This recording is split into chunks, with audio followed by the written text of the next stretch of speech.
Welcome into the DNVR Broncos Podcast. Fuck.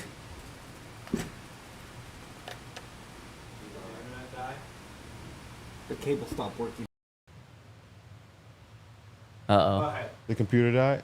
No, we're good. Go. We've got a loaded show today on the DNVR Broncos Podcast where we're talking all things quarterback. Who's in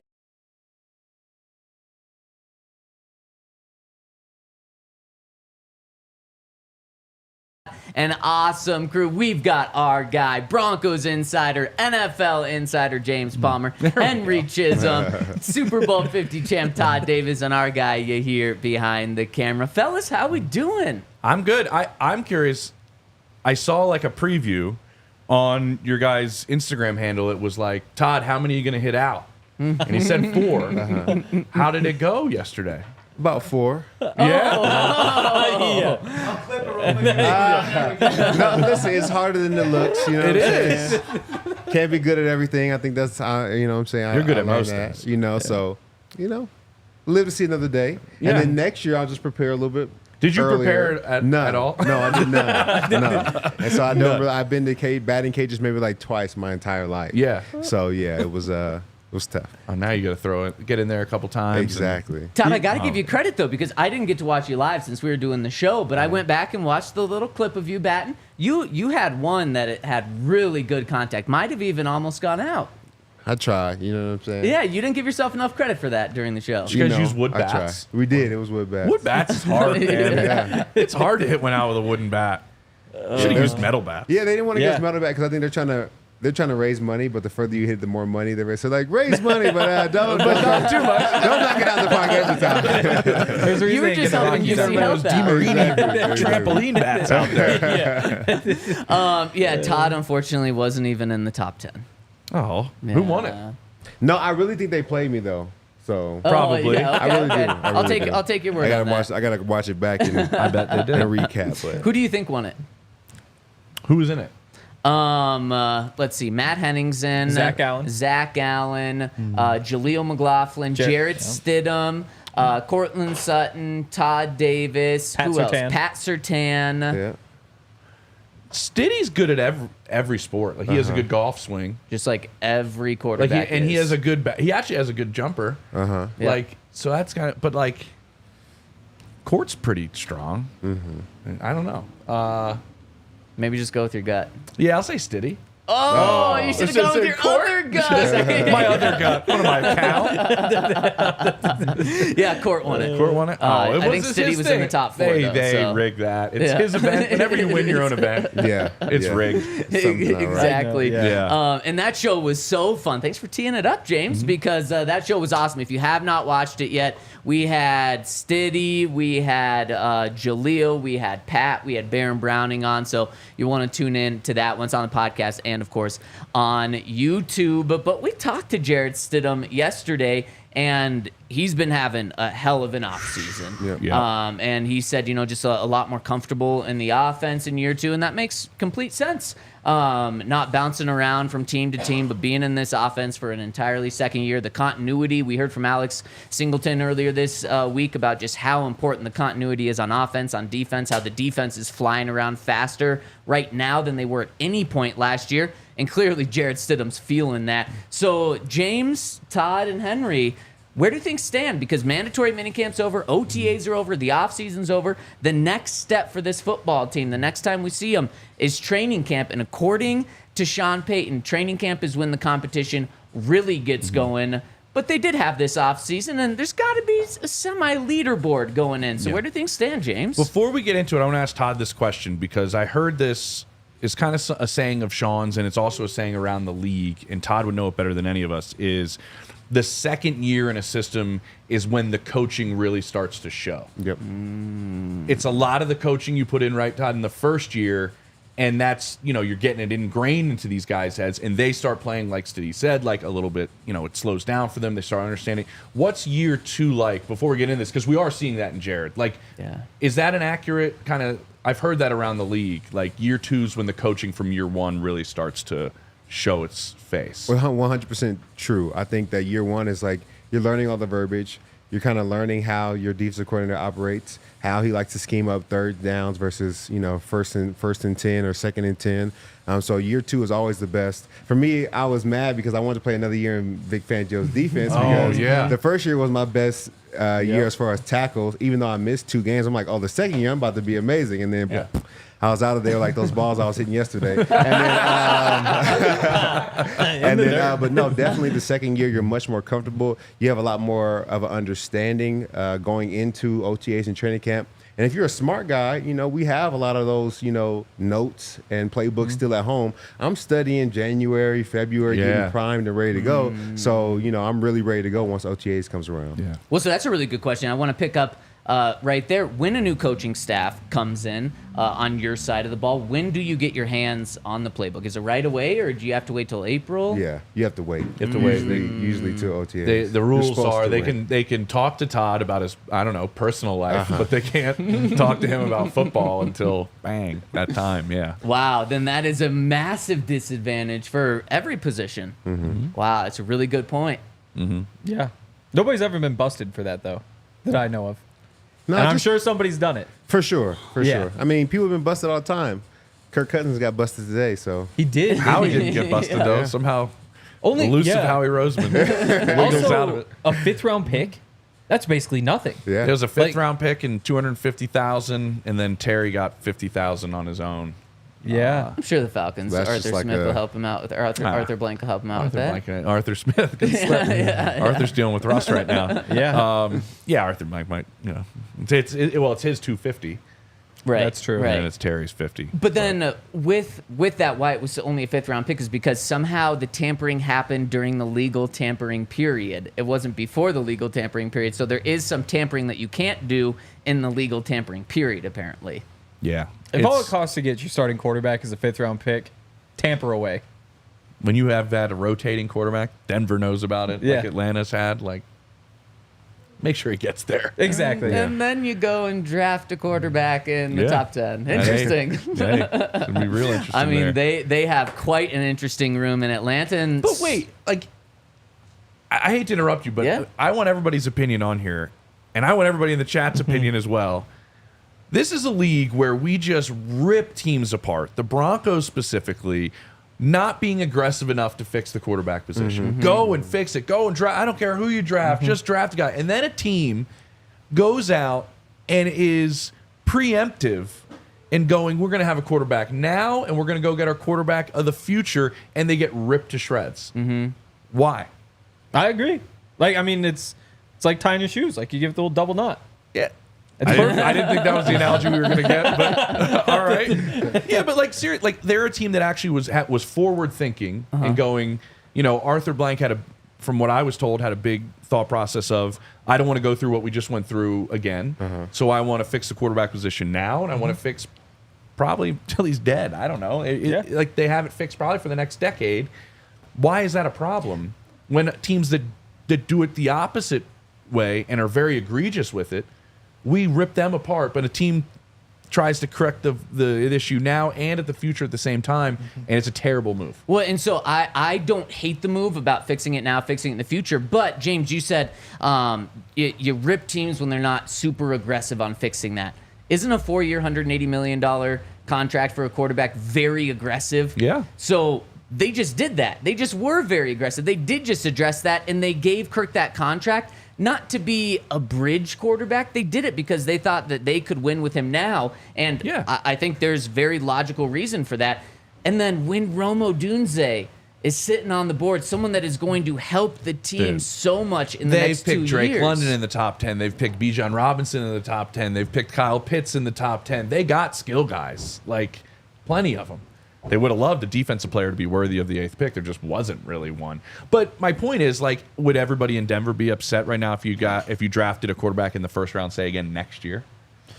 Probably not. But I How also did Kirk think, Cousins come Yes. into fruition? It would They had mean, RG3 and Kirk Cousins in the same draft. Yeah, and that They protected themselves. And what ended up happening? And I would have been very okay Actually with the helped the Broncos organization. doing the exact same thing this year, using a 4th round pick, using a 5th round pick. But if they do it next year, that means Bo Nix isn't the guy. Yeah, There's true. no chance that they draft a quarterback next year but thinking Bo Nix could still be the But guy. that's also why it's a little different. Like you said, Right. you said they spent that money on Kirk Cousins to not be a bridge quarterback, but be the quarterback to win now.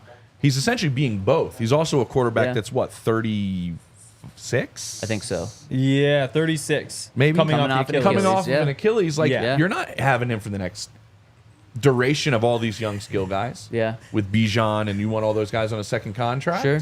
You're not going to have Kirk with those guys. So Yeah. why not keep it going with all the skill guys I just mentioned? He's to win now, but he also, I don't want to say he's a bridge, but he's to win now.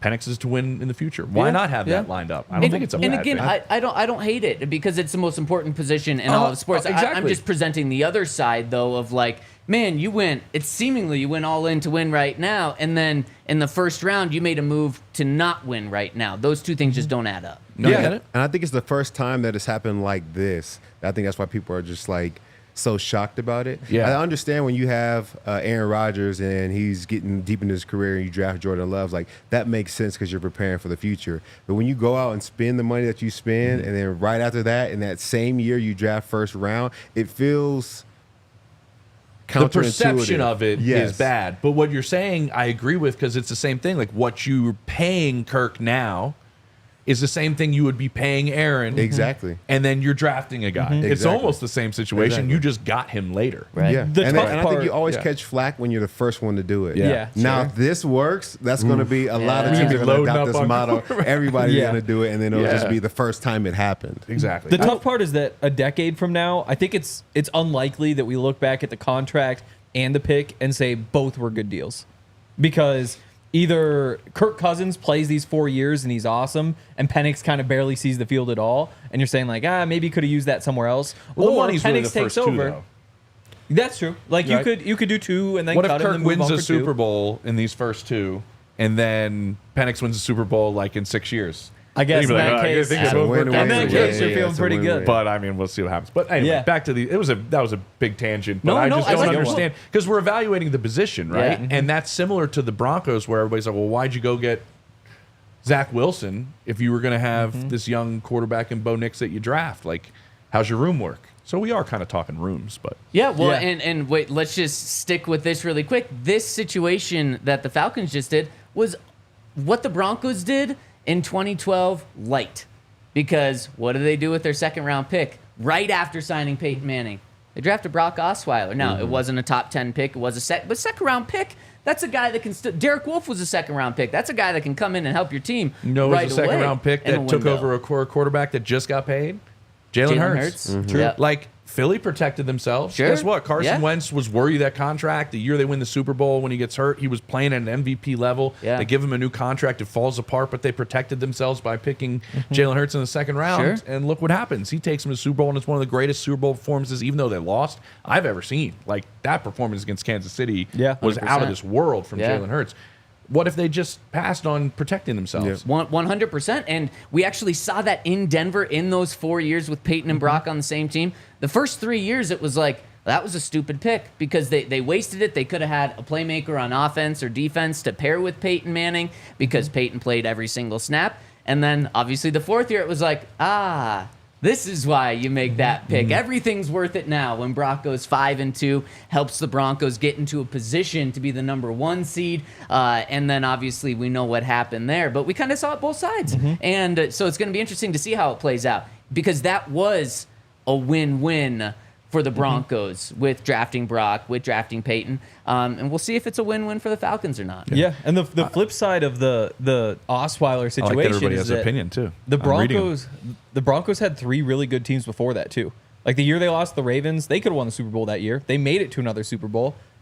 Obviously, Brock was incredibly important to the one they actually did win. But what if they had gotten, a Pro Bowler in the second round who could have helped you in those other 3 years, and maybe that gets you over the top in one of them? Right. It's just all Exactly. alternate history. Yeah. You never know. Yeah. I see a lot in 100%. here, like Penix's age plays a big part in this. I I agree too. But like, if you like the player, you like the player. Yeah. I mean, if he's going to give you, like, oh man, he's going to get older faster. Is that like you don't pick him then? Right. Yeah. If That does happen though. Outside of that position, who was that linebacker in this draft? Peyton. Peyton Wilson. Yeah. A lot of guys liked him. A lot of teams liked him, but they were like, man, age, fit, like age played a part in that. But that's a linebacker. That's Sure. not your quarterback. He was Sorry, Todd. No, it's all good. And I feel like so many people miss at quarterback. Like you miss at quarterback True. all the time. All the time. And I think there's a very real scenario where Kirk Cousins just isn't himself Yep. coming back after injury. And there's another scenario where Michael Penix isn't as good as we thought he was. Yeah. And so I think there's a way that you cover both your bases there if those two don't work or either one happens to where you still can be successful in the future. And I Yeah. think that spins it back to this. Like, what if, just like, I'm just saying to play devil's advocate, like, what if Zach Wilson really takes to Sean Payton's coaching? Like, because some people say, well, the room's a little crowded with those two guys and Stidham. Like, how do you keep, what if all of a sudden, like, I'm not predicting the future. There's a pretty decent chance it doesn't happen. But like, what if it all clicks for Zach and Sean's the right guy and there's a boatload of talent there? Like, it's worth it. Yeah, 100%. So we're talking about taking risks and taking chances. Like at that position, I'm not upset when you got multiple guys. Swing until you The absolutely Eagles just have added that Kenny guy. Pickett. Yeah, Like, it's very true. Why not? I mean, the Steelers, they had Russ, and then they immediately traded for Justin Fields. Yeah. Maybe that says what they feel about Russ. Maybe they're just trying to do what, just load the room they got as the much same as guy, possible. just different ages. Yep. And let's dive into this Broncos room and where things stand after I give a shout out to our friends over at Shady Rays. For the very first time in Sean Payton's career, he was wearing sunglasses out there at the Broncos field. He might have checked out Shady Rays, and if he did, he probably should have used the code DNVR to get 35% off. Where it's Shady Rays. I mean, the glasses we have on the screen right now are just like the ones Jaleel was wearing when he was on our show at the Home Run Derby last night. Those were awesome. They've got sporty glasses. They've also got stylish sunglasses. They've got a mix of both, too. They have hundreds of options over at ShadyRays.com, and so many people like them. Over 300,000 people have given Shady Rays 5-star reviews. We love Shady Rays over here. I wear mine daily, especially in Colorado where there's 300 days of sunshine. So if you want to get in on Shady Rays, use that code DNVR over at ShadyRays.com. It's an exclusive code for our listeners to get the best deals on sunglasses, and now's the time to get in. DNVR for 35% off, where over 300,000 people have given them 5-star reviews. Yes. Also, gotta give a shout out to our friends at Coors Light. We were out at Coors Field last night, which was a lot of fun. I'm hoping there's a chance I'm going to get there 3 days this weekend. Ooh. Get the full Rocky series against the Pirates. It's a bit of a stretch, but there's a chance. I'm going Monday. Oh, really? Who do they play Monday? Dodgers. I'm going to see what Tony. Those Doyers? Yeah, The Doyers. Yeah. Yeah, Skeens is pitching on Sunday. Skeens. Yeah, so that's the one that I really got to get to. That's a good Problem is Father's Day, and it's also in the afternoon, so it's gonna be super hot and super expensive. But we'll figure that out. Sounds like They a raised the blast. ticket prices for Father's Day? They should be cheaper. Well, It should be. Dad should get a break. They should, Finally. actually, now that you think of it. Come on That's now. the only time people go. But if you go and it is hot, you can chill with a Coors Light, because Coors Light is how we make the most out of the times that we choose to fill. Choose Coors Light. Get Coors Light delivered straight to your door with Instacart by going to CoorsLight.com/DNVR. Celebrate responsibly. Coors Brewing Company, Golden, Colorado. All right, so we've seen Zach Wilson. We've seen Jarrett Stidham. We've seen Bo Nix. We've been there for 5 practices. Pretty good sample size. Now, obviously, Sean will say we haven't seen the whole Netflix series, but we haven't been able to see the whole Netflix series. We've just seen episodes, but putting those episodes together that we have seen, James, where do things stand heading into training camp? I don't like when people make opinions in our jobs in absolutes. I don't know why we don't focus more on the barometer is constantly moving. Right now, Jarrett Stidham's the best quarterback that we've seen. And I don't know if it's all that close, to be honest. He's had the most explosive plays, I would say. He's been the most consistent in terms of running the entire offense and completing balls, and just the operation of the offense just looks at its best. You all right there? Oh, I'm great. Okay. Looks at its best when Stiddy's in there. Like, Yeah. and that's the way it is right now. Like, 100%. did you think a kid's going to come in right out of the gate, learning a new offense, adjusting to the NFL, and just be that much further along than somebody that's maybe been in it, that's in the NFL. Everybody in the NFL is pretty good. I mean, Yeah. right now, I think Stidham's the best quarterback we've seen out there. I James, don't know if anybody else disagrees. No, James, I'm right there with you. And you said you don't want to deal in absolutes. Yeah, but that's right now. Of course. Yeah. But if we're trying to put a number on this, because we kind of talk about every day who wins the day, the 5 practices we've seen, in my opinion, Jarrett Stidham has clearly won 4 of them, and the other one this past Tuesday was a toss-up, but Bo had the deeper pass, so kind of gave it to him. But just to put like kind of a number on it, it's clearly been Jarrett Stidham, like 4-1 now. Bo has really impressed me with how much he's kept up with Stidham, especially because of what you said, James. Like, Stidham should absolutely be beating out Bo Nix and Zach Wilson. Second year in the office. Both of these guys are new. In fact, Bo didn't join the team until the end of, or really the middle of May is when he got his hands on the playbook and was able to work with the coaches in the building. But I have been saying that. I have been really impressed with Bo, and just he has not looked like a rookie. And we heard Joe Lombardi say that he has not looked like a rookie. Those 61 career games that he played in college really helped. But Stidham, right now, where it stands, if you took the numbers off and you didn't know who it was, everyone would be pointing at Jarrett Stidham saying, not only is he in the lead, Jarrett Stidham has been great in the 5 practices that we've watched. We have not seen him have a single turnover-worthy play. As you said, James, we've seen him hit the deep balls. We've seen him make really good decisions. So this isn't a knock on Bo. This is more so, for me, a credit to Bo for being good and Stidham for being even better. Yeah, I think that's totally right.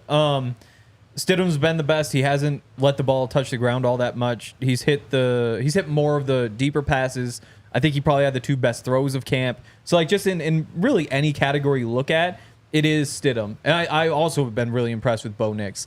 I think that if you want to have the conversation, if you want to make the case for Bo Nix, it's that Bo, to me, still looks better off script.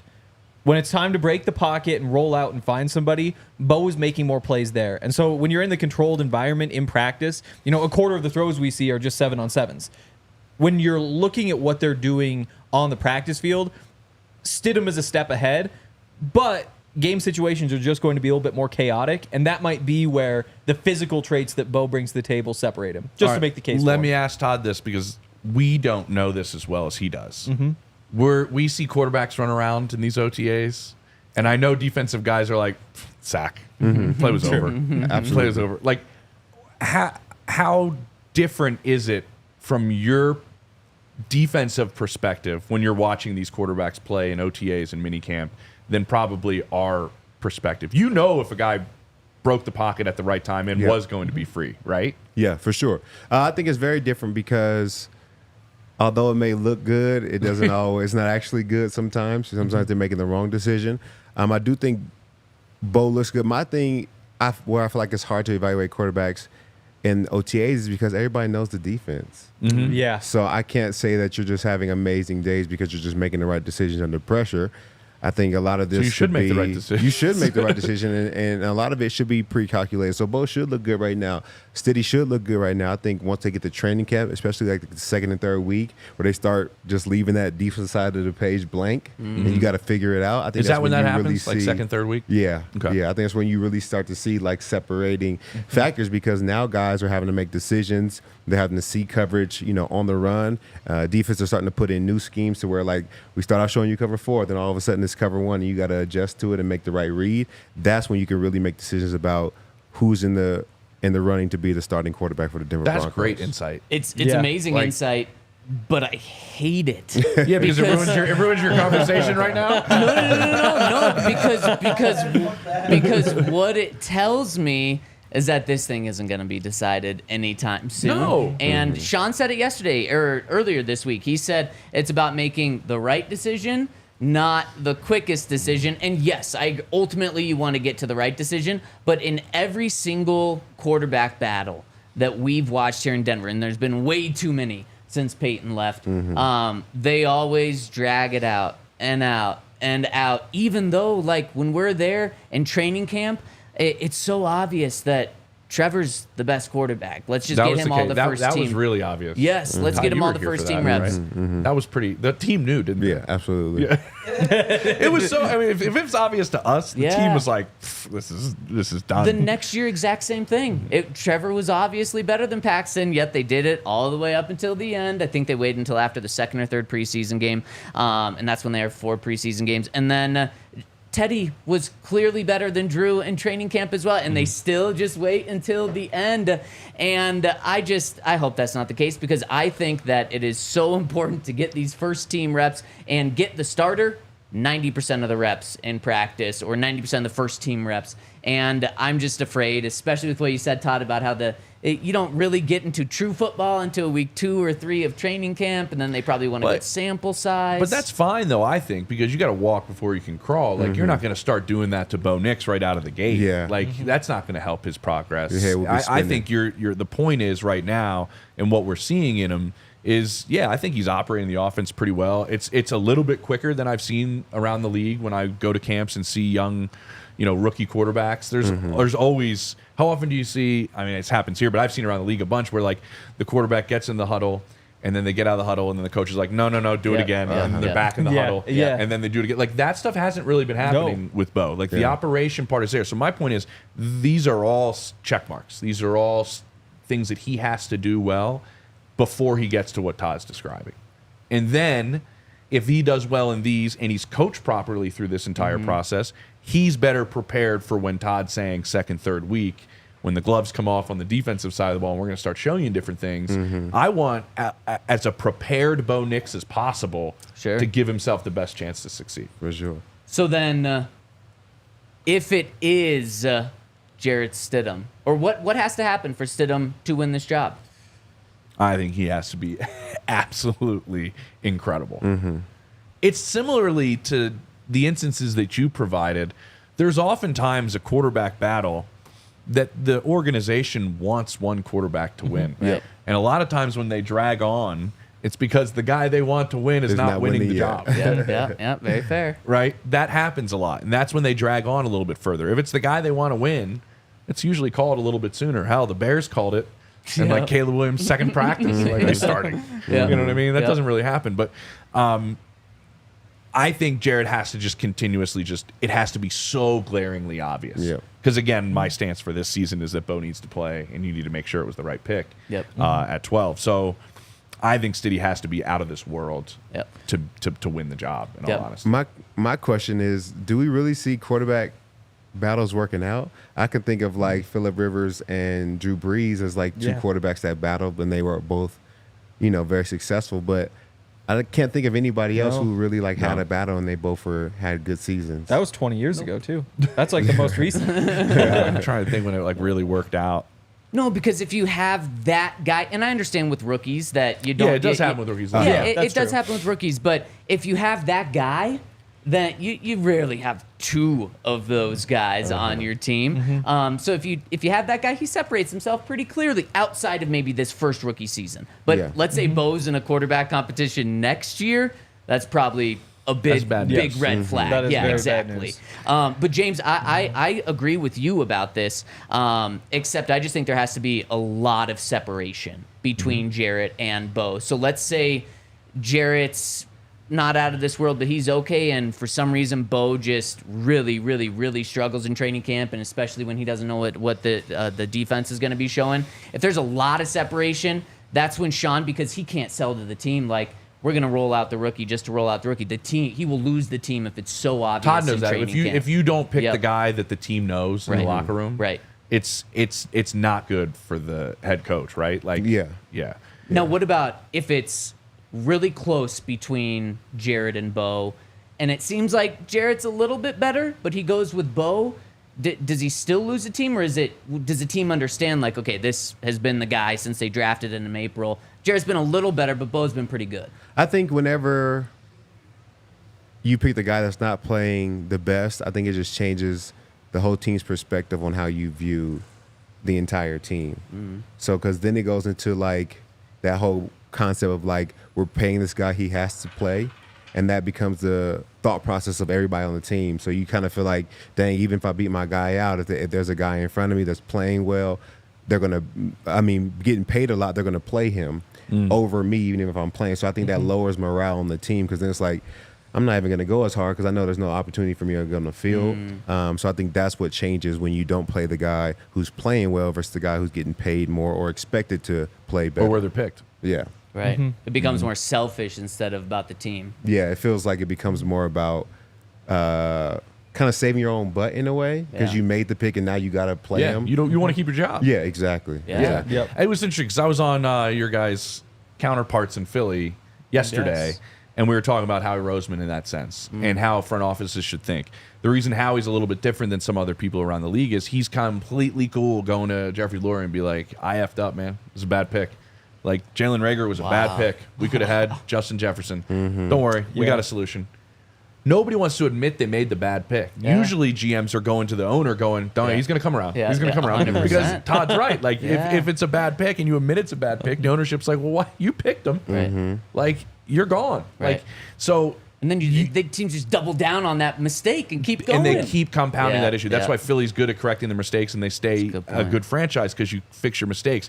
I think the running back position here is the one that is very similar to what we're talking about. Are you going to play the guy who's the best back? Or are you going to pay the guy that you want to be your best back?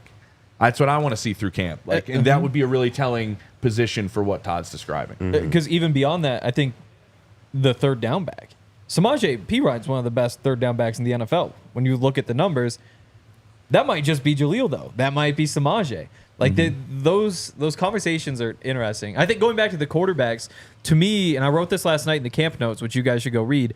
But Yeah, they should. I don't think that Stidham can win this job for himself. I think Bo Nix can go win the job. I think for Stidham to take the job, he needs Bo Nix to struggle because Jarrett Stidham can go out there and make every single throw. If Bo Nix does the same thing or even comes close to it, it's Nix's job. True. And that's just such a... It would just not be a fun position to be in, to know that all you can really do is put pressure on the head coach to choose you, whereas the guy next to you can go out there and just take the job for himself. Yeah. That's the crummy part about the league, right, Todd? Like, you know the agendas that the organization has. They pick the guy at 12th. Like, they want to play him. But Jared's a smart dude, and this is a business, and you do understand the position you're in. I also think he's extremely valuable to have in the room Yep. for Bo. But here's the other thing. Like, I guess you don't have to start Bo week 1. I don't know. No, It's an interesting conversation. I think I've said before, like, I think Bo is the kind of guy who you do just because he's an older prospect, but there's a real case to be made that if things go badly, they can go a lot worse if you play the full season. Like, you think of it like a train. Like, if you spend 17 weeks on the train, you can get further down the tracks than if you do 12 weeks on the train. Same time, like, you go off the tracks, you can get a lot further away from the tracks if things don't go well. Wow. Your analogies today. Yeah, no, I've been Tying shoes. I was up till like 2 a.m. writing last night because we had that home run derby, so I'm loaded up today. You are. I can But tell. what's I the, like I it. think even if you think about sitting him week 1, what's the pressures? I think all the pressures are external. I think if you could care less about what people think, then you make the best decision for the team. Because the only people hooting and hollering about having him play is media, right? Yeah. Ownership, Yeah. because even ownership, I think will understand like, hey, he's not ready week 1. We'll Yep. probably sit him week 2. It would be fans and media. Yeah. And Like, what- my perspective that I keep saying is like, hey, the most important thing in 2024 is for the Broncos to know that Bo Nix was the right pick. Well, you know what 100%. stinks? That's not the same thing that every guy in that locker room's thinking. They're like, I want to win as many games as possible. Yeah. Sure. And obviously they should be thinking that. Yeah. But Yes. like, my opinion is I'm sitting on this couch Yeah. is I want to know if it was the right pick. Yeah.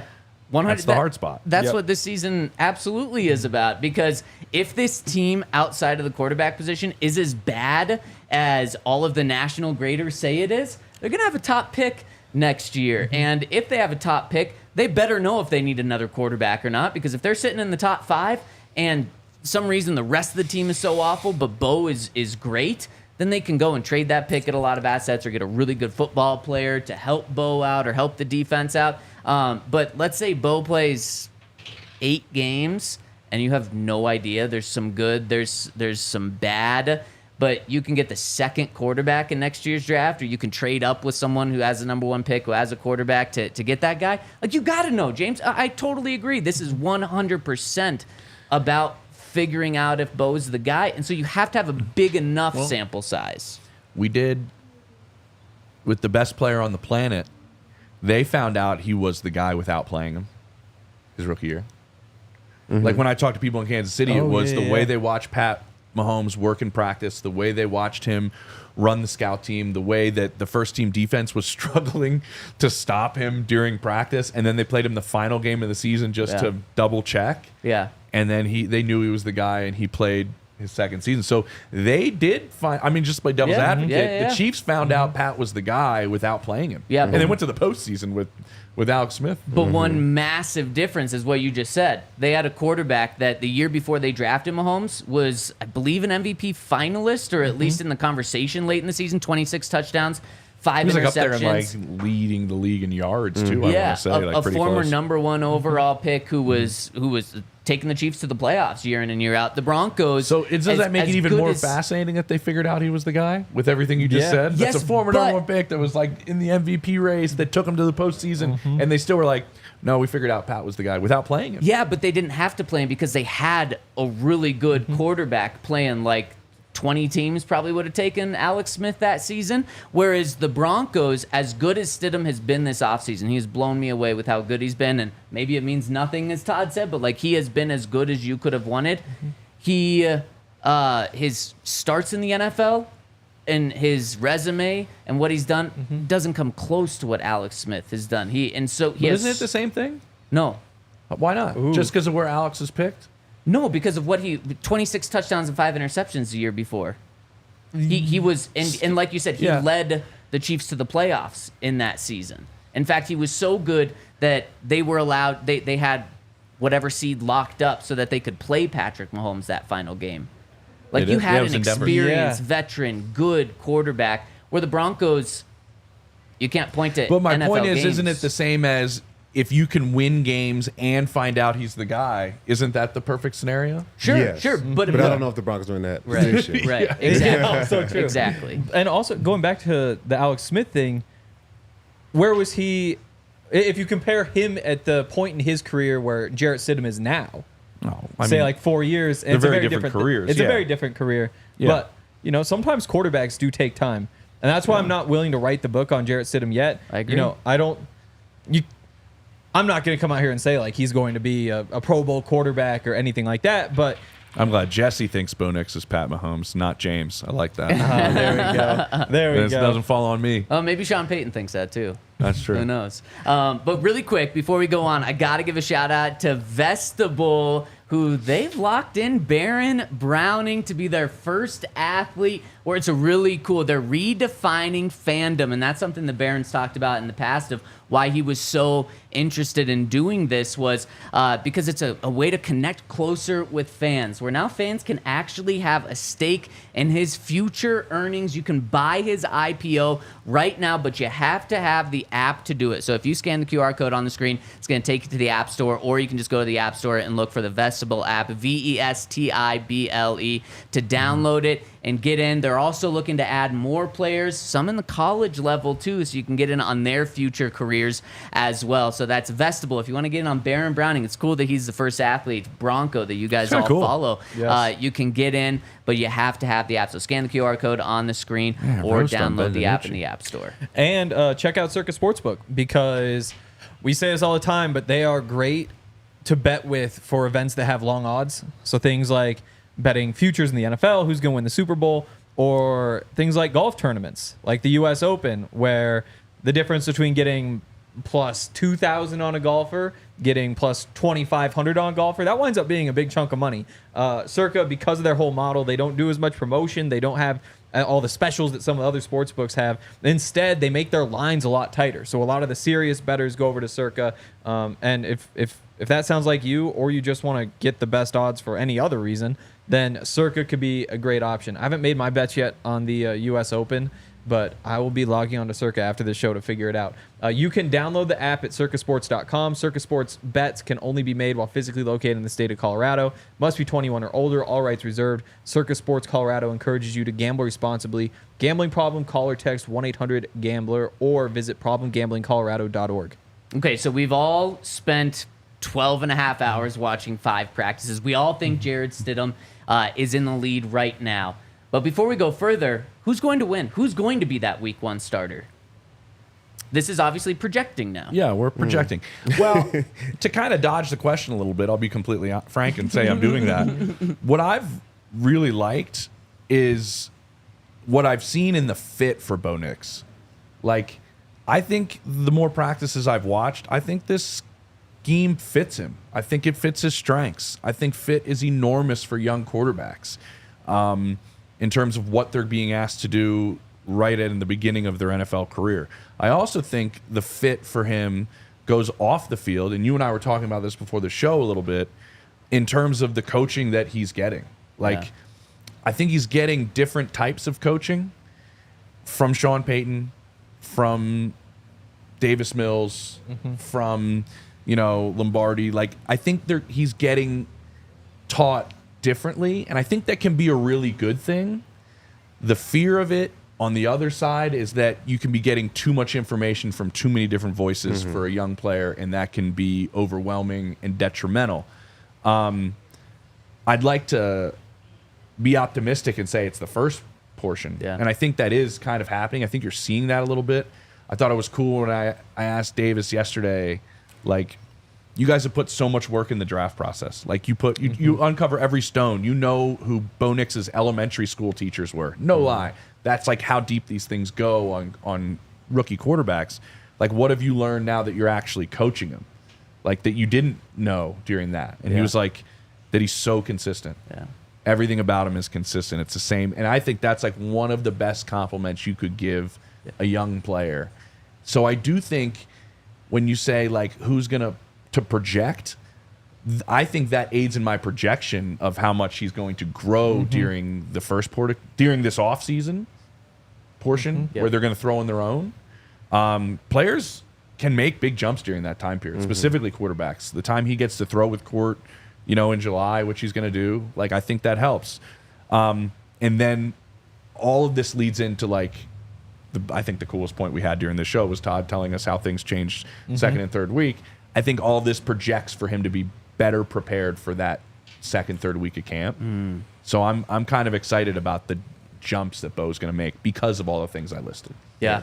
I think it's I a really agree. good point. I agree. I think that, he'll make a lot of jumps, and I think that along with everybody expecting him to make these jumps, I think people are preparing for him to be successful. So talking to people on the offense, I heard that, Sean is kind of tweaking what he does and how he does things. One, because offensive schemes in the NFL are constantly evolving and changing over time. But two, there's a lot of great things that Bo did at Oregon and he has success with. And I've heard that Sean is implementing a little bit of new stuff into the system. And I think it's partly because of change in scheme, but I think it's to help Bo be comfortable.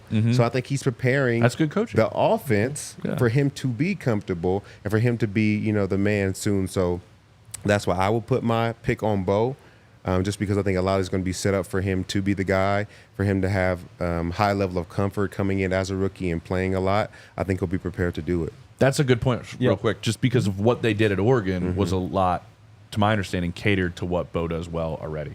So now you're just doubling down on what you saw him be comfortable with at Oregon because they made those adjustments for him there. Then Sean makes similar adjustments at the same time. And that's just so smart. Like you said, James, that's great coaching. Don't you want your players to succeed, especially the most important position? Yeah.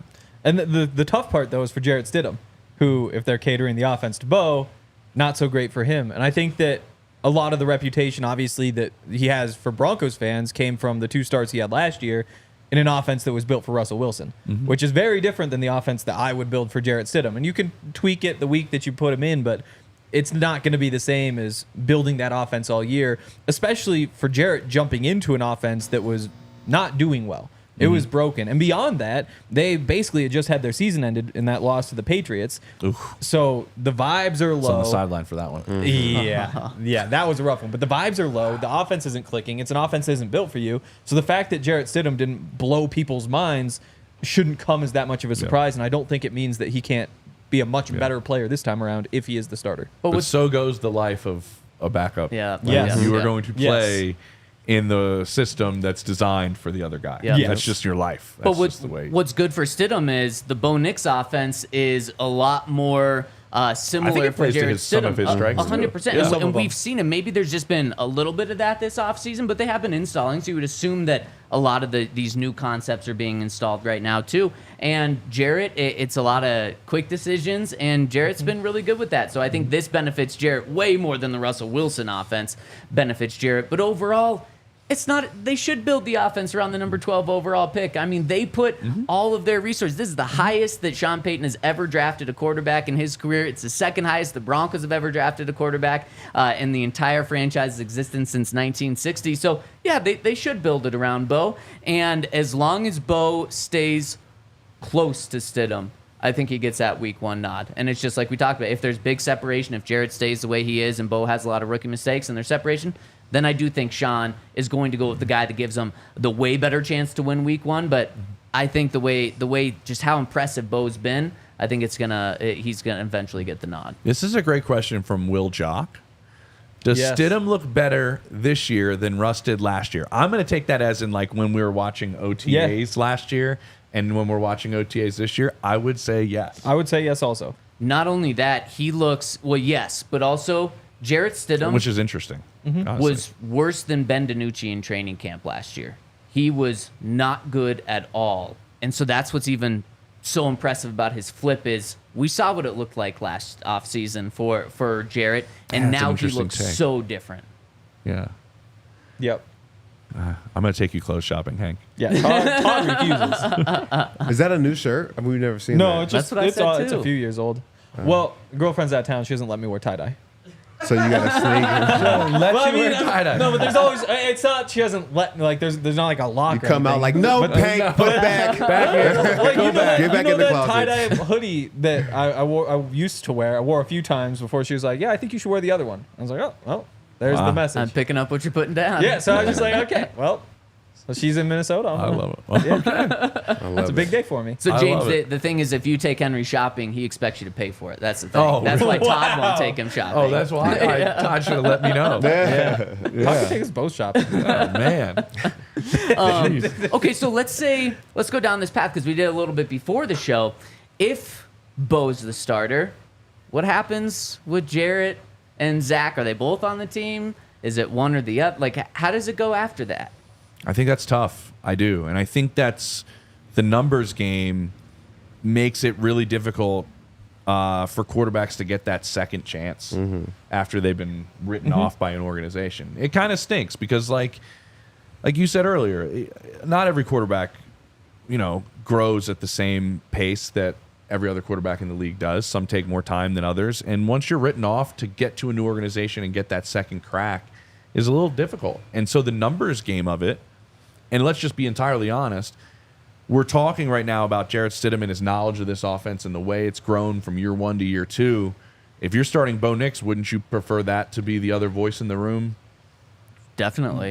I mean, Yeah. Monday through Saturday? Yeah. Yeah, you probably would. And that stinks for Zach Wilson. That's why it's always an uphill climb. And I think you got to go above and beyond with your opportunities because it's hard. Like, do you carry 3 quarterbacks? I don't know if they do that. Do you put him on the practice squad? Does he end up staying on the practice squad? Does anybody claim it? Like, I think that's going to be the interesting factor for Zach Wilson because I root for guys that have been dealt a shitty hand and then hopefully get another opportunity to do it. I mean, who said it to us when we were there talking? Was it Davis? Was it Davis who said it to us? It was like, yeah, Zach's doing pretty good. I mean, the guy's had 3 offenses in 3 years. Yeah. Legwald was sitting next to me, Leg and I were like, Jesus Christ, that sucks, man. That stinks for the kid. Yeah. It does. And so you want these guys to get these opportunities, but when you look at the numbers and the way it all would set up, it makes it really, really hard for Zach. And that stinks, honestly. And I think they could get him to the practice squad. It would be. It's not like a guarantee, but I think that they could. I think the case for him to make the roster, and again, he's pretty clearly the third guy out there at the moment. The case is that if you're a team that's competing for a championship, you're looking for a backup who can come in and hopefully win you a couple games at some point in the season. Yep. If you're a team that's on the outside looking in, that backup spot might be better used on more of a project. Somebody who you think could be a starter long term if things shake out the right way. And I know, I think Jarrett Stidham, the best is still in front of him. The ceiling probably still is higher on Zach Wilson. The odds of him hitting that ceiling are much slimmer. And I think that there's a case to be made between that and the $5 million that you do bring him along. Based on what we've seen, though, you just can't do it. And that's why I think as a practice squad player, it makes a lot of sense. And Henry, overall, I agree with your assessment about if you're not a playoff team, have that developmental guy, if he could turn into something, except if the number one guy that you have, your starter, you're trying to develop. I agree with James that you want that veteran in the room that knows the system more, that is going to be able to help him develop. Because as James said, this season's all about Bo Nix. If they make the playoffs, what an awesome cherry on top of the Sunday. If they don't, and it's still Bo that looks really good, well, then it was a successful season because Bo's now the guy, and Jarrett is going to be that guy that helps him develop more than Zach. Yeah, and that dynamic is more important in the room than I think most people understand how it works. Like, I've talked to a lot of older backup quarterbacks that have been with young quarterbacks. Like, you look at Andy Dalton right now, everybody's going to be like, well, the Andy Dalton line, whether you're a really good quarterback or you're not. But, like, Andy's in there with Bryce Young right now. I think that's very valuable with everything Andy Dalton has been through as a quarterback for Bryce. And then what happens usually when I talk to these older guys is, like, you're there to kind of help them along in meetings on Monday, Tuesday. You want to see if they see it. You chime in, like, early, hey, do you see what coach is talking about with this and this, and they're pointing it out, and then what you want to see as that player. And it's really fun for veteran quarterbacks that I've talked to that have enjoyed it. Like, when you start making less moments where you point it out to them and they start pointing it out to you. And then that backup quarterback is the guy who goes back to the quarterback coach and says, like, hey, man, when we're working together, he's starting to point things out quicker to me. He's seeing things faster. That's one of the things of having a veteran quarterback that knows your system really well is really important that we all don't see on Monday through Saturday of working together with the two guys. And Todd's probably the same with, like, a lot of positions when you have guys that know the system really well. They're also coaching at certain times to see, like, and then they watch the guy come along. It helps. It does. I think you got to be a unique person and in a That's a good position to take on that role. Because somebody like Andy Dalton, I think he knows he's on the back end of his career. So I think he's willing to help. They're still paying me well. I'll teach up this young good guy. I'll stay in the league. I think it's tougher when you're trying to develop yourself. Great point. And still trying to be the starter when you have somebody that here is now trying to take your job. Because I like you, we're friends, but at the same time, if I give you everything I got, then there's nothing for me to show that makes me different. Yeah. And, you gotta show not my be in the ability battle, to be I guess, right? Exactly. You got to kind of not be in the battle and understand your role, understand your position. When I was a backup, not that I had insight to give anybody, but, I understood my role. I'm not here to take somebody's job today. It's a long-term game. I got to do special teams to the best of my ability and give everything I got there. And then when my opportunity comes, I do that. Quarterback is tough because I'm not playing special teams. There's nothing else for me to do. I'm either the starter or I'm not. And if he's not going to be the starter, he just has to understand that role and what they need him to do for the team to be successful. Yeah. And what's interesting about that is, what did Sean Payton say about Jarrett Stidham 15 months ago? When the Broncos signed him, he said, we really like the player, and we think he's a guy that can develop into a one in this league and be a good one in this league. So Jarrett hears that, sees the offseason he put together, and he probably doesn't want to back down to this competition. Now, knowing Jarrett personally, I think if he doesn't get the job, he's going to be an excellent resource and an excellent backup and a really good teammate and mentor for Bo. But just 15 months ago, Sean said that about Jarrett. Now, they obviously have made moves since Was he then. the only quarterback, like, on the roster at the time? He was. No, Russ was there, too. Russ was there? Yeah. And so, but then we hear guys like Joe Flacco when the Broncos bring him in, and the Broncos draft Drew Lock. And Joe's asked about mentoring Drew, and he saes, I'm not here to do that. That's not my job. That's reversed. I don't want that. He was the starter. Right. But still, like, you do see examples where guys don't, even if they might be on the other side of their career, they don't want to do that. And that's not what they're there for. I do think that this room, and we heard Davis Webb talk about it yesterday. He said one of the very first things we did when all three of these guys got in the room was we said, there's going to be no fighting. We're all going to be on each other's team. We're all going to help each other out. We're all in this together. And he said we nixed all of that right away. Smart. And I do They nixed believe it. that. They nixed it. Bo nixed it. on fire. I do think that we're seeing that. I do think these guys are very friendly with each other, and it's not in a negative way at all. I think that's good coaching, honestly. Yeah. Yep. Your room matters. And I mean, odds are, typically a backup quarterback plays 2 or 3 games. So even if you don't win, Today's NFL. There's a little second place prize. More quarterbacks played this past year than any other year. It's wild. What did It's a Cleveland great play? position. 4? Great position to be in. Like, if you're willing to accept the role and like take it with a badge of honor, sit back. You don't got to play much. You get paid well. And then when you get your opportunity, you just make the most of it. And you can pay for 12 to 15 years, making solid money. Like, it's a great position. You just have Really to be is. like kind of humble enough to like Yeah. You gotta understand look good the in a role. baseball hat, but Yeah. Yeah. We asked, It's a we asked baseball Jarrett hat Stidham with last a night. mic on, you know? I asked Jarrett if being a backup quarterback really is the best job in sports. He said no. What is that? He prefers to be the starter. I'm glad that was his answer. I'm glad that was his answer. Yeah. The second best job might be backup quarterback, though. Second best, $5 yeah. to $10 million a year for 12 to 15 years. Yeah. I'll take it. Oh, that back and forth just. Todd sees this walking out of the locker room every day, like Yeah. Yeah. everybody else got hit by a bus. 100%. They're just like they're completely fine. They're ready. You guys want to hang out? You guys want to play golf? Yeah. Yeah, that's why that on golf Monday swing is for good. They're rehab. golfing mid-season. Yeah. Like, Yeah. nothing to worry about. Like a specialist, man. Yeah, it's so true. All right, before we get out of here, we got a two super chats to hit, and hit us with a thumbs up if you're tuning in on the Toyota chat. Really helps us out. We appreciate all of the support. And first super chat coming in from Triple G says, "Hey guys, how's it going? What's with the Jonathan Cooper slander? That man is a monster and literally led us in sacks last year." Who's slandering him? Yeah, I don't know Yeah. where the slander's coming from. I mean, Bullying. I don't. Yeah, I've never probably you. slandered in my life. No, Come I on, would never. man. That guy's a great linebacker. He's gonna go get $10 million next year. I'm excited for him. He's a great 3-4 outside linebacker. I think that The he Buckeye? like you love him in the run game especially, but he found a way to get 8.5 sacks too. Great energy, leader. Like that's a guy you want on your team. It's a Buckeye. the Broncos A have Buckeye. 4 guys at outside linebacker that could be the week 1 starters right now.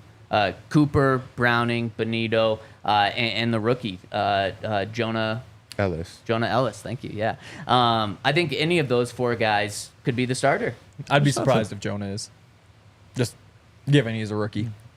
Yeah. There's nothing but wrong yeah. with being deep there. No, Like, absolutely not. at all. No. Like, I mean, rotating guys in and having a healthy, ability to stay fresh. Like, I think like the previous previous year, this defensive staff likes Coop. Like from the conversations I've had, they really like him. They think Yeah. he's a really solid player. Yep. The issue that they had a season ago, that maybe some of the slander comes from, I haven't heard any of it, but maybe No. this is like where it's coming from, is like a lot of guys were being asked to do things that just not what they're good at because they were lacking players, lacking talent. Like, I think Coop's a really good player. What they were asking him to do is probably above and beyond what he is as a player. And Exactly. That's the issue the team was in. That's not his fault. Well, because remember, who was supposed to be the starting outside Yeah. linebackers? It's supposed to be Frank Clark and Randy Gregory. Yeah, so long, and guys. then, obviously, so long. So then it's, okay, you guys need to be this $15 million outside linebacker that Randy Gregory was and this $7 million that Frank Clark was. Well, and more, I mean, Randy Gregory's supposed to be a big, strong side outside backer who can set the edge in the run game, do all those sorts of things. Frank Clark's supposed to be your pure pass rush specialist, your ace He didn't rusher. fit this system at all. No, he did not. And that's where all of a sudden you're asking Cooper to now be your big guy on the edge. And he's pretty good at that, but he's a lot better when he gets to play the other side and you get Gregory in there. And then you're also asking him to take more of those pass rush snaps where he makes the most of them. He's not bad in that regard, but he isn't a Frank Clark. Can I just say I hate the rotations at outside linebacker? Oh, tell me. If you get paid $125 million, you need to be on the field for every single play, just like I am. Well, no, these Ain't guys no are. rotating and staying fresh. You know what I'm saying? Get your butt on this field and die I get at that. play 70 with me. I get that. That makes sense. Todd, I am curious before we go, just to follow up with this as we're talking about linebackers. That was one spot, and I know it's hard to evaluate some things during these OTAs. It just, the linebacker spot just looked a little slow. And I think that dictates, I was talking to a defensive coach with another team yesterday, and he was like, if you have slow middle linebackers, it just makes your entire defense feel slow. Is that an accurate, can you kind of take that a little deeper in a sense? Because yeah. I'm looking at that position during camp. Yes. A lot. So I feel like linebackers and the D line, I think, go hand in hand. So I think they have to play well off of each other. So I think it was what they did is they went and beefed up the defensive line to where these linebackers aren't going to have a lot of tackles in space. Most of the tackles are going to make her downhill, filling one gap and being able to tackle a guy in the box.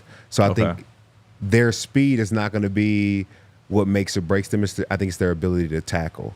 Now, I think in other years where our D-line wasn't as strong, you needed guys who could run sideline to sideline because the ball may spit out anywhere, and you got to be able to chase it down and make plays on the edge. In this defense, especially with Vance Joseph's scheme, it's going to be primarily zone for these guys and a lot of downhill plays, blitzing. I think they're going to be okay because of how good the front is now. I think it's going to take a lot off their plate. And real quick, that's an easy transition. The Broncos signed a linebacker today. Yeah. Andre Smith Jr.'s played like 7 years in the league. Former Falcons? 6th-round pick. Yeah, Falcons. I think Titans in there too, a couple teams. But he was one of the tryout players. And it felt like a few times in the last couple days, I was talking to somebody. It's like, hey, who's that number 90 guy playing linebacker? It's weird seeing somebody so fast out there. And so you got in the notes, like one of the last notes from yesterday was a ball from Jarrett Stidham to the flat where he just flew in and would have blown up Blake Watson if it was a real play. So I don't know a whole lot about the guy, but we'll see if he somehow They liked him enough factors in to the sign him rotation. before camp starts. Yeah, at the very Clearly least, Give him a go. at the very least, like maybe a Ben Neiman from last year, guy on the practice squad who you trust if you need to throw him in. And with the competition so wide open, who knows? And we'll wrap on this one from Mr. Orange, who says, just start the kid, let him cook. Hashtag DNVR. Maybe a different slogan. Yes. Let's Bo or something like that for this one. James, thank you so much for your awesome Let's Bo. insight. Todd, Henry, you Put a here. It's bow been on an it. awesome week. We are a bow done on it. for the week. We'll be back next Benito. Monday. If you want something to watch tomorrow, go back and watch yesterday's show at Coors Field. We got all 4 of those players on. Thank you all. Todd went Yahtzee a bunch. Yes. Have a great weekend. We'll see you Monday. We all silly like the mayor.